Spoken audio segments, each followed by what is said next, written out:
Welcome to Proof Live, where booze brands in the right hands. On a quest for the best tipple and toast with the most exciting and respected bottlings. Competing for the 100-point perfect score Century Award and the double gold and a spot on the top shelf to be sipped, shaken, stirred, and celebrated. Slide up to the bar with the biggest names in the spirits game as they clink glasses with your hostess, legendary connoisseur Jennifer English, for intimate conversations, live tastings, product launches, and the happiest hour there is. Now, broadcasting live from the commodious confines of the swanky Proof Saloon, where the liquid elite meet. Here is your hostess, the Madam of Manhattans, the Duchess of Daiquiris, the Queen of Conviviality, your hostess, James Beard Award winner, Jennifer English.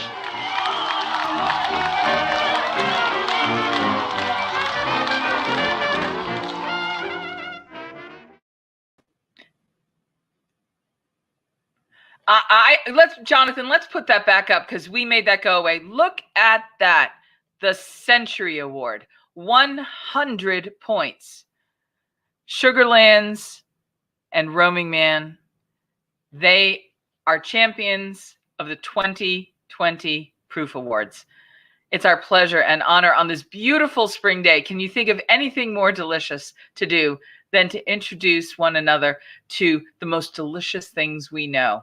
To taste, to learn some techniques about how to taste to improve and enhance your experience. And who am I to tell you all of this and to bring my friends in the business together? I'm Jennifer English.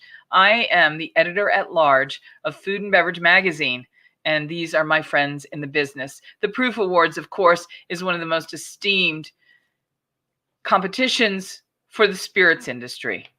The judges have been the buyers who understand what it is to really be exquisite and irresistible. Examples of the best in each category, and we're going to talk about that today. You know, one of our sponsors for the Proof Awards has been the incredible Ars Silica neat glass created by George Manska. And why is this important? Well, when you turn the box on these lovely glasses, this is quite simply the best spirits glass ever created. According to Anthony Dias Blue, he's the editor of Tasting Panel magazine and my friend. Taste and aroma are the true measure of spirit quality, and alcohol burn overwhelms the truth, spoiling the experience. This patented glass, patented using science, eliminates not only the burn, but it delivers true flavor profiles of all spirits through really validated sensory research. It shows you that the glass itself is engineered. There is the language on the box to show you this. More, I think, compellingly, the actual glass itself. Look at this marvel. It's going to take you on a journey with me and us today into the wonderful world of American whiskey. We're going to be tasting the Roaming Man, the Century Award winner, 100-point winner from the Proof Awards. But to take us on this tour, we're going to turn to the man that I consider the Dumbledore of the tasting world. He's both part professor and magician. How did he take something so simple and make this virtual magic wand of a glass happen? Out of thin air? Magic. We're going to talk to George Manska from Neat Glass, and he's going to share the magic behind the Neat Glass and this beautiful new addition that they've engineered. And with that, we're going to taste in just a minute. George, how are you? Hi, how are you? George, every time we talk, I'm utterly fascinated, and I'm always grateful to have you on. I have to tell you, I love the story of how you became the glass magician and how you made this real, I mean, you're like a scientist and you're an artist and you roll it all up into one to come up with something that has never existed before in the same way. This is the ultimate tasting glass. And to prove it, it's used by no fewer than 5 of the world's most prestigious tasting awards. Will you talk about your glass journey? Sure. It all began with a glass blowing class. I was urged by a friend at a wine tasting to get into glass blowing, and his name was Dale Chihuly, the famous glass artist. Wow. And in the course of going through the glassblowing class, we made a mistake. Well, I brought that mistake home along with all the other little cute things like paperweights and vases and glass flowers, and I set them on the shelf. A couple months later, I came home with a bottle of cask strength Macallan Scotch. And I looked around for a glass. My tulip glasses were in the dishwasher. So as I turned around, I noticed this glass kind of saying, "Come here, try me." And I pulled it out of the curio cabinet, brought it into the den, sat down, and poured up a little whiskey. And when I got it up to my nose, I noticed, oh my gosh, this is supposed to be cask strength, and I can't smell the alcohol on it. What's wrong? So I got the tulips out of the dishwasher, cleaned them out, and came in with a side-by-side. And I got an incredible amount of nose burn from the tulip glass and no nose burn from my neat glass. So I knew we were on to something, and me and a friend, Christine Cernick, ended up actually co-inventing the glass together, because Christine ran all of the tasting studies and everything else we needed to do to narrow this glass from all kinds of different possibilities down to one shape. We went through 52 different iterations to come up with this. It took us 10 years of research to decide how big is the flare, how big is the opening, how big should the bowl be, how tall should the glass be. And we went through time after time after time of empirical testing and panel observation and ratings. Every dimension of this is a deliberate and intentional manufacturing. There's something powerful about this. Does it work well for every spirit? Yes, it does, because here's the problem when you're tasting spirits. Ethanol is an anesthetic. It numbs the nose. You don't know it when you're sniffing this stuff, when it's all concentrated in little glasses, that you're actually numbing your olfactory receptors and sensors with every single sniff. So if you open the glass up, if you squeeze the aromas and release them, the ethanol is the lightest aroma, and it runs to the edge of the glass. In the center of the glass, you smell no ethanol, and you smell all the characteristics of the distillation. So that makes it much easier to detect a lot of things. The distiller can tell whether he made a good head cut or tail cut just by tasting it or smelling it in the glass.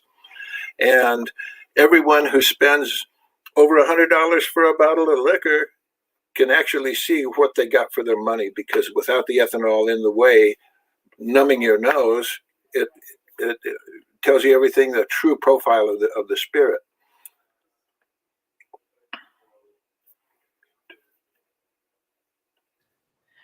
I want to note that when you were in the invention stage of this, you were using a cask strength whiskey. Would you talk about what cask strength means and why this marriage of higher proof and the quality of the flavor and the ability to discern the true nature of the spirit's character at a higher proof, which has previously been a little more inaccessible, is now much more appreciable thanks to this, and how that cask strength was as much to credit with this invention as anything?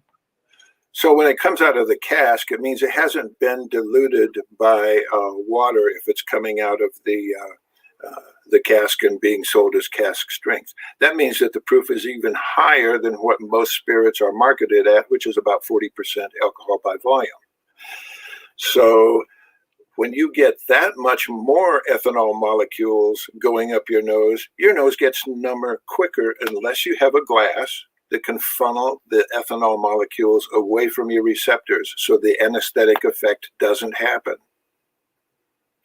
So that means that with the ethanol gone, you can smell all kinds of things in there that the distiller probably knows about and very well knows about, and he probably samples out of a tumbler or something much more simpler, because when you use a small glass, all it's doing is shoving concentrated ethanol up your nose. Right.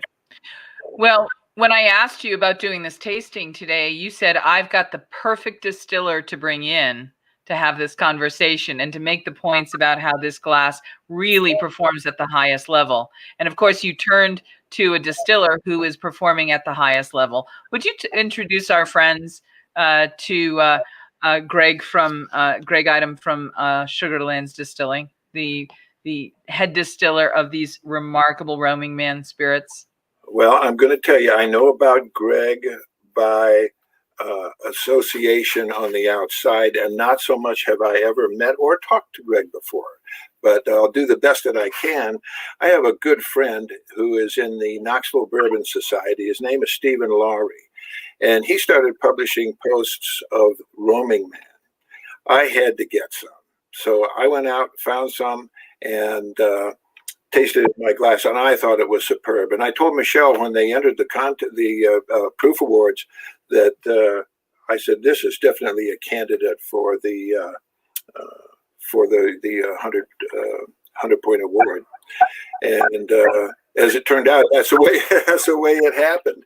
But I think Sugarlands also has some other nice history, which we'll let Greg tell you about, which is the association with the television program Moonshiners, which I've probably watched every episode at least once. So let's turn it over to Greg. Hello, everybody. How are you doing today? Oh, Jennifer, I'm not hearing you. Jonathan, let's throw that 100-point picture up again and welcome Greg Item from Gatlinburg, Tennessee. Even that name just evokes that authentic American whiskey tradition and legacy. 100-point Century Award winner. Bravo and congratulations. A true Tennessee rye whiskey. Tennessee, not only rye, but Tennessee straight rye. We're going to learn what a Tennessee straight rye is. And the head distiller from Sugarlands Distilling and the Roaming Man brand is here. Greg, hello. Well, hello. How are you guys? My friend, congratulations. This is extraordinary. And I think, people are going to say, well, of course it is. Great whiskey comes from Tennessee, and that tradition is strong. Would you just briefly tell us about the Tennessee whiskey tradition and the Tennessee, in particular, straight rye whiskey tradition? When people think of American whiskey, of course, a lot of Americans think Kentucky bourbon, and it's almost like they were twins, but fraternal twins, not identical. And that's how I tend to think of the bourbon and the rye from Kentucky and Tennessee. How do you tell people and teach people about Tennessee straight rye whiskey?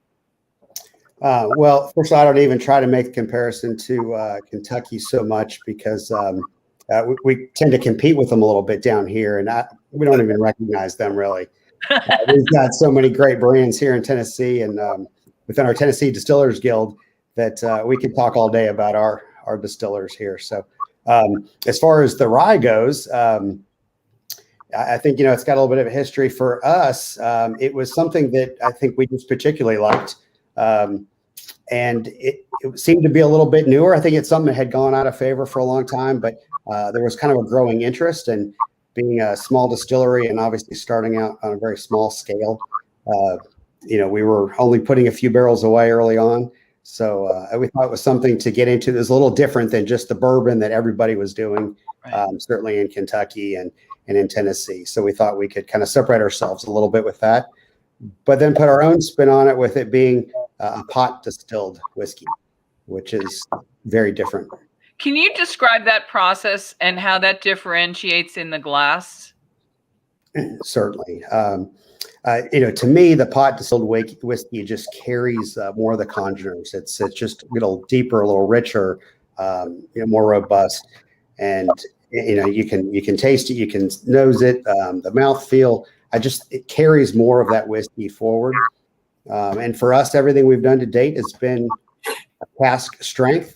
So again, we're trying to really appeal to whiskey aficionados, people that are really looking for something different. When we started this out, you didn't see any other rye whiskeys at cask strength. So that was a little bit unique at that point in time. We're starting to see more and more of those now, but we wanted to deliver something that, again, was a little bit unique, but just straight out of the barrel, so you could experience it without any adulteration at all. And we loved what we were getting, and so we've just kind of stayed true to that so far. Greg, what's the house style of Sugarlands Distilling? What do you mean by house style?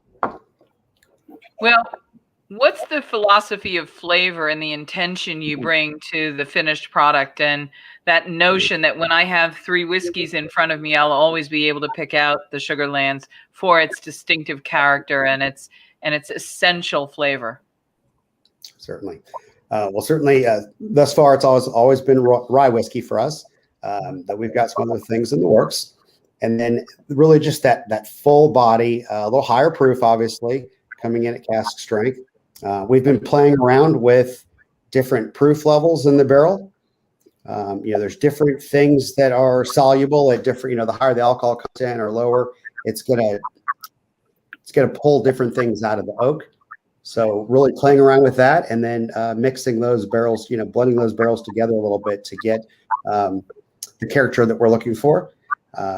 One of the things that we've been doing is really trying to bring forward some of the fruitier notes to it. Even though rye whiskey tends to be very spicy, we let our mash sit a little bit longer. So after the fermentation has been finished, we let it sit, 2-3 more days, and really let some of the bacteria set in and develop, get those acids in the whiskey.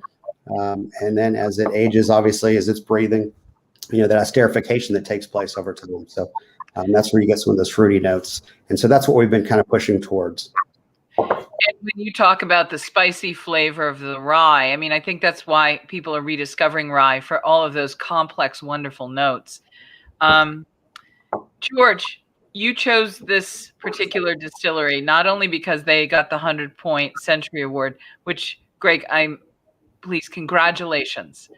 It's a wonderful, wonderful achievement for American whiskeys to have this prize bestowed upon you, to recognize the extraordinary achievement that you've made at Sugarlands.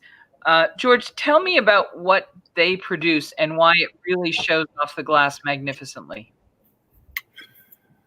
Well, I think the first most important thing is that I don't smell that little nastiness that comes off of a poorly made distillation. And usually it's because somebody made their head cuts a little too early, or made a tail cut a little too late. This stuff tastes and smells to me exactly like it's the heart of the hearts. And I'm sure, I don't think Greg would define it at that, but it certainly is a fine job of cutting out the things that we don't want. Everything that comes off of the whiskey goes off by temperature.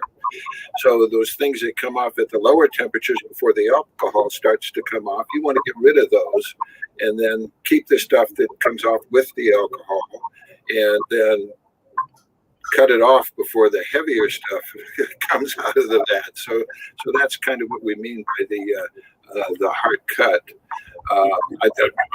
I'm no expert. Greg is more the expert on that. But the thing that I like is that there's just nothing distasteful about this. And the rye seems to have a little prickly on your tongue, and that's always kind of a good indication that there's rye in it. But sometimes the ryes are so strong, or other things have happened in the process, that it almost gets a dill flavor to it. I think that the dill is kind of at a minimum here, if it's detectable at all, just very, very slightly. And I think it just makes for a really nice balanced whiskey. Greg, do you want to take us through your tasting? I'm sorry, say that again. Would you be good enough to take us through our tasting? Are the things that you're going to point out to us that you'd like to teach us about your beautiful spirit? Certainly. Certainly, I want to, just expand on what Jonathan was saying, is that so much of it is about the cut that we make. Coming off a pot, still is that very different than coming off of a, more traditional bourbon or, a column still. And so really it's about nailing those cuts. And I really have to give, credit to our distilling team. We've got a lot of great distillers. And, when we were making this rye whiskey originally, looking for that cut, we didn't want to get too narrow in the cut where we were getting just, just ethyl alcohol. We really wanted to carry some of those congeners forward, but not too much. So I think that's really the art in this. There's a lot of science, but the art comes in where to make those cuts. And then it really comes down to our distiller every day, making that consistent cut, and doing everything right through the mash process, and then running the still the same way every day, that consistency. So we've got a great team there. So yeah, let's nose this. And Jonathan, the glass, I love the glass. It's like I said, I think I've been using one of these for probably 7 years now. A local brewer introduced me to it, and I fell in love with it right away. You're right; it really cuts down that alcohol burn as it releases that, and you really can dive past and get into all the different particulars. So those congeners. So to me, I get you get some of that pepper and that spice, but I get a good bit of vanilla, caramel, maple syrup in there. I'm also getting one of the things I love most about the best rye whiskeys, which is that really sort of almost rye bread note. And I'm really getting that in a beautiful way here.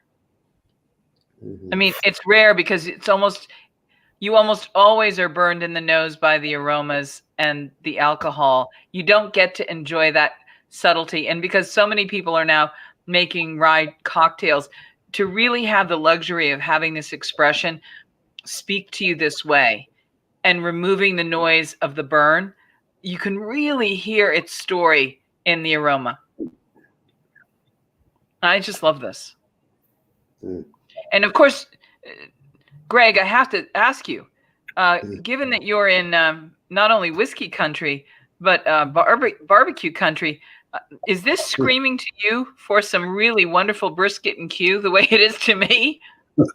It does. We enjoy our barbecue around here for sure, and this goes very well with it. This might be the perfect pairing. Do you get any fruity notes on your end? I feel like I get a little black cherry.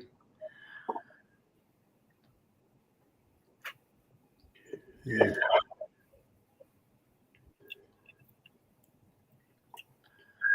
Of course, that all comes up through the retronasal through the back because it's part of the finish. But I get something that's almost apricot-y. Yeah, I was going plum apricot, pluquat. Yeah. I didn't want to be so fussy as to say pluot because it's both plum and apricot for me. But it's gonna have some of those darker fruit notes of the plum and the apricot. That sort of, it's got that beautiful stone fruit.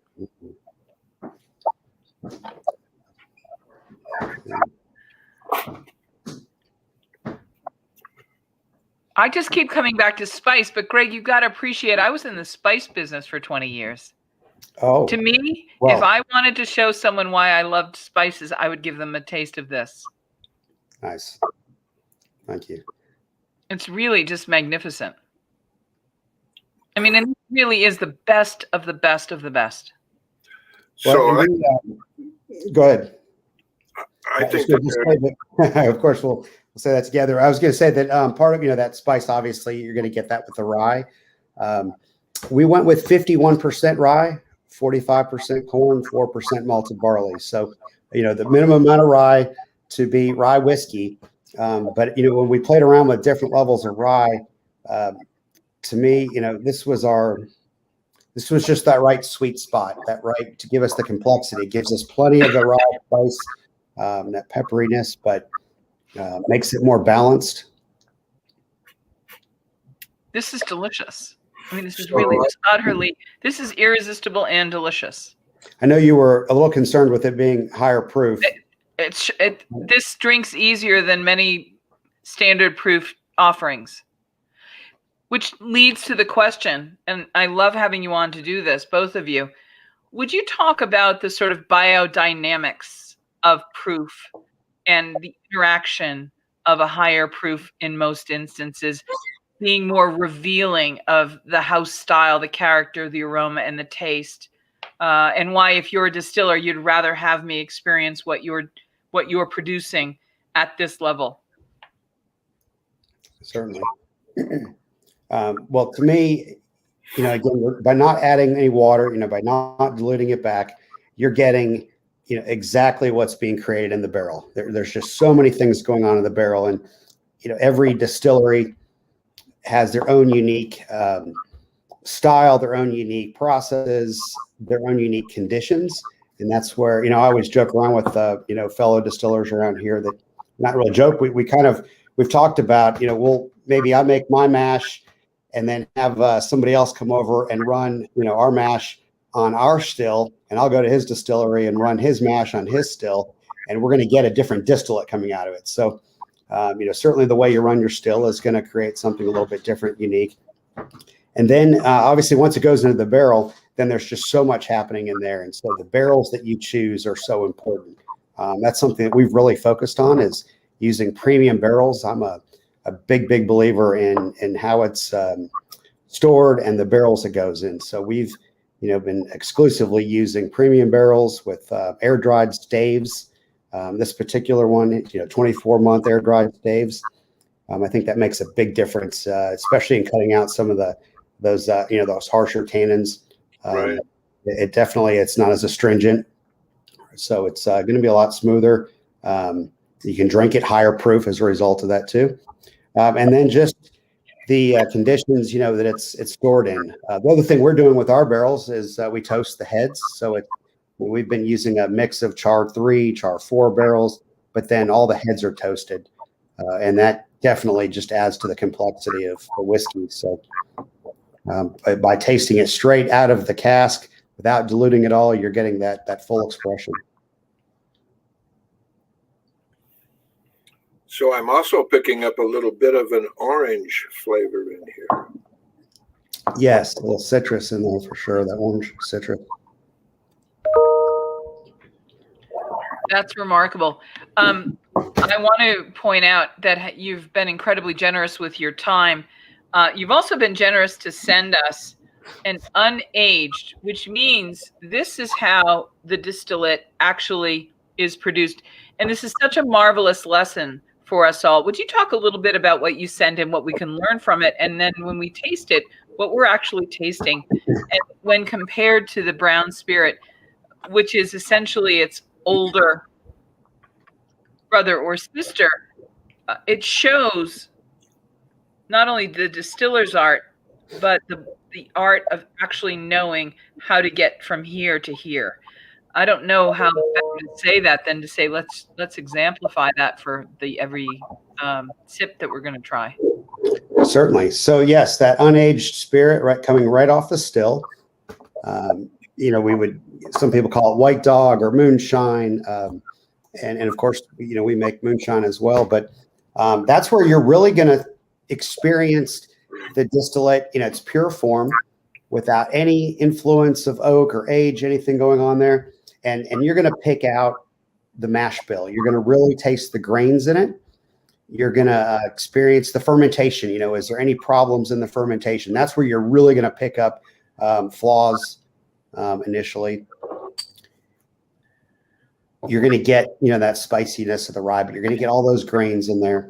And to me, I think just tasting it beforehand, that's a great way of giving you a little bit of insight as to what you're going to get in the future before you get any of those tannins, any of the, vanillin and the caramel, and all of those barrel notes are going to come in. If you don't have something good going into the barrel, you're not going to get anything good coming out. I think everyone talks about that. You can't mask a bad distillate through aging. Greg, this is delicious. I'm shocked at how delicious this is. I've been experiencing examples of this in my career for close to 20 years. I've never tasted anything like this. Wow, thank you. I think you are, tasting it off the still all the time, I get used to, trying it like this. So I think I take that for granted. Wow. Where maybe most people don't have that opportunity to, try it, in this fashion, but it's good to go back to this every so often and experience. I'm going to tell you, this is a standing ovation worthy spirit. Well, I have to tell you too that my mother and father retired from the service in Newport, Tennessee, and I've had a chance to drink a lot of Splo from around that area. And I got to tell you, this is just outstanding. Thank you. Outstanding. Well, gentlemen, I want to thank both of you for spending so much time with us. This is the longest Proof Live we've ever done, but there has never been an instance where we could learn more and celebrate the achievement more strongly, where it is well-deserved, than in this moment. Greg, before we let you go, George, I want to ask you both this question, and I'll start with you, George. Is there a toast that you share that is the house toast of the neat glass, so that wherever you go in the world, when you clink this glass, where? Well, you know, I encourage everyone to use their own, because a toast is so personal, and I've never tried to do that. That's probably a pretty good idea, but so far that one has escaped me. I'll have to work on that. I would be privileged if you'd allow me the collaboration. In the world of decentralized art and commerce, at the world moment where we are with the blockchain ready to take over the world in Bitcoin and cryptocurrency, let me just say one of the loveliest aspects of that is the collaboration. I would be thrilled and honored to collaborate with you on a toast for the neat glass. Where can you buy the neat glass? So the neat glass is available online in many places. We're just starting to get into stores. You can also, all over Texas, all the spec stores carry it, and quite a few smaller liquor store chains, but ask for it, and they'll come and they'll ask me, and we'll get it out there. Greg Idem, the head distiller from Sugarlands, the Century Award winner, 100 points. And I have to say, not only was it 100 points, it was a unanimous 100 points. Wow. Every single judge gave you 100 points. This was quite literally the best thing tasted. And so I'm going to raise my glass and I'm going to ask you the same question. Is there a roaming man house toast, or a woods distilled toast, given your tradition? Yeah, I've had different toasts for the time, but I don't know that they're necessarily appropriate for this forum. But our house toast is Sips Up. Sips Up. Sips Up. How about, and where can we get Sugarland and Roaming Man products? Certainly at our distillery in Gatlinburg, Tennessee. Certainly all over East Tennessee, and it's going into Georgia, Kentucky, Florida, Texas. So as we make more, we're broadening that distribution as well. So it's keep looking for it, because it's coming out to areas near you soon. Greg, can I give you a gift? Please. May I please? Please. I'm going to use and give the gift to you of a toast that was my paternal grandmother's toast. And I think she would be very glad, as a rye whiskey drinker, that I'm giving this to you to now share with your friends, old and new, when you clink glasses together in this new Roaming Man tradition. Her toast, quite simply, is this, and never has it been truer than this. Here's to us, none finer. And when you have the finest rye whiskey in the world, those ring so very true. None finer. Thank you. Thank you. Delicious. Need a push getting your emerging spirits, wine, or beverage brand into the hands of consumers? Interested in winning a double gold award? Proof Awards, the ultimate beverage competition where all judges are beverage buyers, can jumpstart your campaign. Enter the Proof Awards. It's time to get your spirits, wines, and cocktail mixers the attention they deserve. Take advantage of the Proof Awards exposure and marketing program with Food and Beverage Magazine. It's all about putting your bottle into the right hands. Your brands will be tasted and rated by judges that are all beverage buyers for bars, nightclubs, resorts, casinos, liquor stores, big box retail, and many beverage distributors from across the U.S. Enter your spirits, wine, or beverage brand today. Hundreds of categories to choose from. One simple way to sign up. Visit www.proofawards.com. That's www.proofawards.com. and follow the Enter portal into our competition. Whether you are thinking about becoming a restaurateur or you are already in the business, Michael Politz has written a must-read, The Food and Beverage Magazine's Guide to Restaurant Success. Pick up your copy today at Barnes & Noble, Amazon, Books A Million, or wherever fine books are sold.